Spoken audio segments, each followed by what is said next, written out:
setuju ayatnya yang kedua. Oke, assalamualaikum warahmatullahi wabarakatuh, sahabat mualaf yang insyaallah dirahmati Allah. Kali ini kita akan coba mengikuti ya debat antara mereka dengan mereka, antara Oten dengan Oten. Domba dengan domba saling seruduk di sini. Oke, langsung saja. Dan kita dengar kekonyolan mereka. Oke, Kak, jadi di situ Kak katanya kan bukan setiap orang yang berseru kepadaku Tuhan akan masuk ke dalam kerajaan surga, melainkan Ia yang melakukan kehendak Bapakku yang di surga. Coba aku tanya, Kakak udah berapa puluh tahun jadi Kristen? Apa kehendak Bapak yang di surga, Kak? Kehendaknya kita melakukan firman ya lah. Lukas 16. Asik Nah, sekali. oke Kak, boleh dibaca Kak? Boleh dibaca Yohanes 6 ayat 40 Kak. Itu kehendak Bapak. Yohanes 16 juga baca itu. Tidak ada itu. Sebentar berlaku sampai kepada Yohanes. Tunggu Pak. Ini boleh dengar ya, tapi jangan diserap mentah ya. Oke Kak, nanti Kakak mengerti tentang kami Kak. Ini bentar Bang Pastor ya, bentar nanti saya ini bentar aja, hanya 5 ayat aja biar Kakak ini paham apa yang kami lakukan. Yohanes 6 ayatnya yang ke-40. Sebab itu kehendak Bapakku yaitu supaya setiap orang yang melihat anak dan yang percaya kepada Bapaknya beroleh hidup yang kekal, dan supaya aku Kakak bacanya pelan, Kakak kurang pada akhir zaman. Kakak kurang cakep membacanya Kak. Ya, Kakak kurang cakep membacanya kali. Kamu terang gak ada kacamata Kakak ya. Iya. Ya nggak apa-apa Kak. Yohanes. Ambil kacamata dulu. Ya silakan Bang. Jangan cakep-cakep juga. Enggak, biar didengar Kakak itu nanti. Gimana Yohanes 6 ayat 40 itu isinya? Biar dengar Kakak itu. Bahasan kita itu tentang pembinasa keji itu adalah pendeta. Ya. Astagfirullah, bahasa kita pembinasa keji itu adalah pendeta. Siapkan data-data Anda, Pastor. Jangan asumsi. Kalian Karena ini bukan ketua kita. Pendeta keji itu jelas-jelas iblis pendeta. Aduh, Oke, pendeta Kak, ya baca Kak ya, Allah. Yohanes 6 ayat 40, sebab inilah kehendak Bapakku, kata Yesus. Inilah kehendak Bapak. Kalian saja sedang mengajar begini bisa disebut pendeta loh.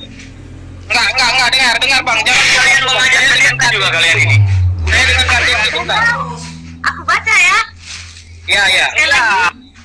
Yohanes 6 ayat yang ke-40. Sebab itu kehendak Bapakku yaitu supaya setiap orang yang melihat anak dan yang percaya kepadanya beroleh hidup yang kekal, dan supaya aku membangkitkannya pada akhir zaman. Jadi Kak, apakah Kakak sudah melihat Yesus? Melihat Yesus dengan Belum, kan? mata. Wah, jadi gini Kak. Jadi dengar Kak, Iya. dengar ya. Yesus katakan apa kepada Thomas Kak? Berbahagialah Thomas, karena engkau melihat dan percaya kan? Ya, Tetapi Kak, diberkatilah orang yang tidak melihat namun percaya. percaya. Jadi Kakak tidak melihat Yesus, Kakak percaya kepada Yesus. Nah, apa definisi orang percaya menurut Yesus Kakak tahu? Apa definisi orang percaya? Percaya itu ya percaya, menaruh harapan padanya. Karena kita percaya, menaruh harapan padanya, mengasihinya, menuruti apa yang difirmankannya. Itu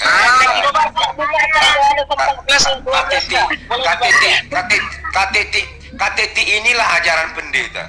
Kurang paham. Yohanes 14 ayat 12 Kak, boleh dibaca Kak. Yohanes 14 ayat 12, boleh dibaca Kak. Yohanes 14 ayat 12 boleh dibaca. Bentar Bang Pastor, saya mau menyelesaikan 2 ayat lagi sama Kak Titi. Yohanes 14 ayat 12, apa katanya Kak? Yohanes 14 ayatnya yang ke-14. Yohanes 14 ayat 12 apa itu? Yohanes 14 ayat 12. Aku berkata kepadamu, sesungguhnya barang siapa percaya kepadaku, ia akan melakukan juga. Kata kepadamu, sesungguhnya barang siapa percaya kepadaku, ia akan melakukan juga pekerjaan-pekerjaan yang aku lakukan. Bahkan pekerjaan-pekerjaan yang lebih besar daripada aku, sebab aku pergi kepada Bapa. Sekarang aku tanya sama Kakak, apa Yesus waktu di bumi ini, Kak? Pekerjaan Yesus waktu di bumi ini adalah Apa ya? melakukan pekerjaan Bapaknya katanya. Iya kan? Iya. Katanya. Iya, apa itu, Kak? Baca Matius 9 ayat 35 tadi, Kak. Itu pekerjaan Yesus. Bacalah Matius 9. Inilah ajaran Itu dari tadi Kakak baca. Beginilah pengajaran pendeta-pendeta, kan korban pendetanya Kak Teti ini nggak ngerti Waduh, jadinya korban kerajaan pendeta. Coba, Kak. Nggak apa-apa, Bang. Nggak apa-apa, Bang. Kita lagi menuntut Kak Teti biar dia paham. Matius 9 ayat 35, Kak. Maksudnya Boleh dibaca? begini, pendeta-pendeta nggak ngerti firman Tuhan jadi ngajarinya begitu, salah-salah. Waduh. Matius 9 ayatnya yang ke-35 demikian. Kan udah aku baca tadi, Bang. Makanya apakah kakak udah berjalan berkeliling kota, semua desa udah kakak beritakan Injil kerajaan ke surga, udah kakak sembuhkan orang sakit-sakit, udah kak? Udah ada kak? Makanya aku bilang tadi, gimana kakak mau beroleh keselamatan kalau kakak belum berkeliling? Kami berkeliling kak dari semua kota dan desa, mengajar dalam rumah-rumah ibadah. Bukan kami nggak mau ke gereja, kami ke gereja untuk mengajar Injil kerajaan surga. Bukan kami anti gereja, tapi kami mau meluruskan di sana ajaran paham-paham di sana salah. Jadi kak, Salah di sini ya? tadi barang Oh, siapa jadi percaya yang selama kepada aku, ini dia akan melakukan salah. pekerjaan-pekerjaan yang aku lakukan. Bahkan pekerjaan yang lebih besar. Apa maksud pekerjaan yang lebih besar kak? Kakak tahu artinya maksud pekerjaan yang lebih besar? Pekerjaan yang lebih besar berarti pekerjaan yang lebih besar dari pekerjaan yang Dan kak kan? oleh Tuhan Kan gini kak, Yesus. gini kak, di zaman Yesus sudah ada nggak rumah sakit kak? Belum ada. Beritakanlah Injil ke rumah sakit. Di zaman Yesus sudah besar nggak penjara-penjara kak? Hanya penjara khusus. Ya itu kak, sekarang di penjara itu kak ada 1.000 orang, ada 5.000 orang kak, beritakan Injil di situ. Di kolong-kolong jembatan, di zaman Yesus ada nggak kolong jembatan kak? Nggak ada kak di situ kak, di Indonesia ini kak, tiap kolong jembatan banyak itu kak. Tuh apa kak, yang tidak punya rumah, yang tidak punya baju, beritakan Injil. Makanya dikatakan Yesus, bahkan pekerjaan yang lebih besar. Itu yang diinginkan Yesus untuk kita kak, bukan datang ke gereja, nanti bawa Alphard, bawa Pajero. Waduh, Ada orang berarti nggak minta-minta boleh di ke lampu gereja merah. ini. Masa di Biarin aja lah salah-salahkan yang orang malas ke itu gereja kerja. gimana sih? Ini orang Kristen semua Pak. Oke, kita kasih bang, kita sabar dulu untuk pendeta ini bang. Kita dengarkan aja dulu bang pendeta ini. Oh, Kalau mau saya ditangga, turun bentar abang. Hosea. Nanti saya gabung lagi Hosea. Ada kerjaan dikit ya. Oke. Nggak usah Oke, didengarin Bang ini Pendeta, bu, kami penyesat buka semua ini waktunya, bu, Bang ini Pendeta, penyesat nanti. semua ini bu, ini Bu, penyesat semua penyesat ini, semua. incaran saya ini semua ini, makanya ganti-ganti akun semua ini. Ya ini penyesat semua ini. Kalau sudah menyerang pribadi nggak diterima di sini ya. Kalau dikatakan penyesat, bahkan kami mengikut Yesus. Ada kak perkataan di luar perkataan Yesus yang kami sampaikan? Nggak ada kak. Nah, jadi ini memang harus dikerjakan, tapi banyak orang nggak mampu. Dan Bukan itu nggak yang mampu kak, iblis yang mau tarik dia kak. Kenapa? Coba baca kak Matius 12 ayat 28 kak. Ya, selalu bisa saya bicara. Nanti bang, kakak ini lagi baca firman Tuhan. Matius 12 ayat 28 dibaca kak. Kenapa nggak mau melakukan? Matius 12 ayatnya yang kedua. Kita mau ngomong dan dikasih kesempatan ngomong-ngomong. Coba host terus ngomong nokin terus. Enggak, kami ini lagi edukasi pengajaran. Kalau mau dengar silakan baca kak. Sebenarnya ini harus yang kita kerjakan juga sebenarnya Pak, Bapak Ibu yang ada di chat atau yang ada di room live ya. Matius Oke, berapa? boleh dibaca kak. Matius 12 ayat 28 kak. Bebas saya. Aku mengusir setan dengan kuasa roh Allah. Ibu Teti, boleh didengar. Jangan diterima mentah ya, Ibu Teti. Hati-hati. Saya lagi baca nanti dulu. Tetapi jika aku mengusir setan dengan kuasa roh Allah, maka sesungguhnya kerajaan Allah sudah datang kepadamu. Ya kak, kenapa kita itu tidak mau memberitakan Injil kerajaan surga? Kenapa? Karena ada setan-setan di dalam diri kita kak. Ada di dalam diri kita. Baik itu dari nenek moyang, baik itu dari orang tua, baik dari diri sendiri. Musiri dari dalam diri kita. Apa kata Yesus Markus 16 ayat 17? Tanda-tanda ini akan menyertai orang-orang percaya. Mereka akan mengusir-usir setan demi namaku. Itu kak, kami simpan. Turun aja. Oke.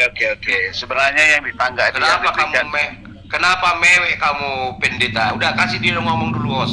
Si pendeta ini. Pokoknya saya kasih makan anak bang itu coba abang apa kata? Saya dengar. Oke.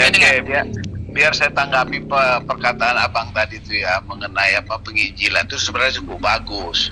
Memang kita sebagai pengikut Yesus harus mengabarkan Injil, memuridkan orang-orang yang tidak mengenal Yesus. Tetapi gereja itu adalah wadah para penginjil untuk beribadah. Jadi gereja itu adalah kumpulan umat-umat percaya untuk diselamatkan juga. Jangan menyelamatkan orang lain, tetapi kita pun tidak selamat. Gereja itu juga itu adalah sarana komunikasi kita untuk menginjil. Pakai dalil lah bang, jangan cuma bernarasi liar. Dalil apa yang kalian mau? Berarti nggak ada dalil. Sering menulis surat kepada gereja-gereja. Aduh, dia nggak ngerti juga, bawa dalil lah ke sini. Jangan cuma Dalil apa yang kalian mau? Dalil apa? Di mana Yesus Anda jadi pendeta dan bangun gereja di mana? Waduh, parah nih. Oke, yang bilang pendeta, sahabat mualaf sekalian, kita lihat kekacauan mereka ya. Dari sini kita sudah bisa menyimpulkan bahwa inadina indallahil Islam. Di mana Yesus menjadi pendeta? Dari sini kita sudah bisa menyimpulkan bahwa mereka sepakat untuk tidak sepakat dan saling menyerang, termasuk mereka membidatkan orang yang membangun gereja dan menjadi pendeta. Bayangkan ini ya. Mereka sesama loh, mereka sesama. Kitab suci mereka sama, Tuhan mereka sama, tetapi lihat mereka tidak selesai-selesai dengan pengajaran begitu ya. Sementara kita umat Islam, walaupun kita dari firqah mana, kita masih tetap satu solid dalam hal tauhid kepada Allah Subhanahu wa taala. Hanya perbedaannya sedikit-sedikit dalam bagian-bagian sunnah, dan itu pun hanyalah hal furu'iyah saja, bukan ubudiyah apalagi akidah. Oke, sampai di sini mudah-mudahan sahabat mualaf sekalian dicerahkan ya betapa mereka ini sebenarnya saling menyesatkan ya, saling menyesatkan satu sama lain dan tidak selesai-selesai dalam ketetapan atau kesepakatan dalam tauhid maksudnya akidah mereka. Demikian mudah-mudahan kita semua ya dijauhkan oleh Allah Subhanahu wa taala dari orang-orang semacam ini dan tetap terus di dalam Islam hingga yaumil akhir. Barakallahu fikum, jazakallahu khairan katsiran. Assalamualaikum warahmatullahi wabarakatuh.